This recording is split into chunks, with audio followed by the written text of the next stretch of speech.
اللہ تبارک و تعالیٰ نے سب فرشتوں میں سے 4 فرشتوں کو برگزیدہ فرمایا، جبرائیل علیہ السلام، میکائیل علیہ السلام، اسرافیل علیہ السلام، اسرائیل علیہ السلام۔ ان چاروں میں سے رب کائنات نے سیدنا جبرائیل علیہ السلام کو برگزیدہ فرمایا۔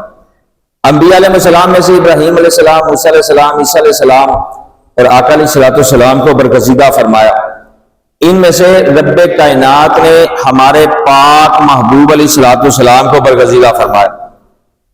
صحابہ رضی اللہ عنہ میں سے امیر المومنین سیدنا ابوبکر صدیق رضی اللہ عنہ، امیر المومنین سیدنا عمر بن خطاب رضی اللہ عنہ، امیر المومنین سیدنا عثمان غنی رضی اللہ عنہ، امیر المومنین سیدنا علی المرتضیٰ رضی اللہ عنہ کو برگزیدہ فرمایا۔ ان میں سے رب کائنات نے صدیق اکبر رضی اللہ عنہ کو برگزیدہ فرمایا۔ مسجدوں میں سے مسجد حرام، مسجد اقصی، مسجد نبی شریف اور مسجد طور سینا کو برگزیدہ فرمایا۔ ان میں سے رب کائنات نے مسجد حرام کو برگزیدہ فرمایا۔ دنوں میں سے عید الفطر، عید الاضحیٰ، یوم عرفہ اور یوم عاشوراء کو برگزیدہ فرمایا۔ ان میں سے رب کائنات نے یوم عرفہ کو برگزیدہ فرمایا۔ اسی طرح راتوں میں سے شب برات، شب قدر، شب جمعہ اور شب عید کو برگزیدہ فرمایا۔ ان میں سے رب کائنات نے شب قدر کو برگزیدہ فرمایا۔ مقاموں میں سے مکہ مکرمہ، مدینہ منورہ، بیت المقدس اور مساجد العشائر کو برگزیدہ فرمایا۔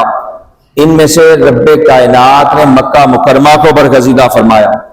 پہاڑوں میں سے احد، طور سینا، لکام اور لبنان کو برگزیدہ فرمایا۔ ان میں سے رب کائنات نے طور سینا کو برگزیدہ فرمایا۔ نہروں میں سے جہون، سہون، فرات اور نیل کو برگزیدہ فرمایا۔ ان میں سے رب کائنات نے فرات کو برگزیدہ فرمایا۔ اور پھر فرماتے ہیں کہ مہینوں میں سے رب کائنات نے رجب شریف، شوال المعظم، رمضان المبارک اور محرم الحرام کو برگزیدہ فرمایا۔ اور ان مہینوں میں سے رب کائنات نے شوال المعظم کو برگزیدہ فرمایا۔ اور اس مہینے کو نبی علیہ السلام کا مہینہ مقرر فرمایا۔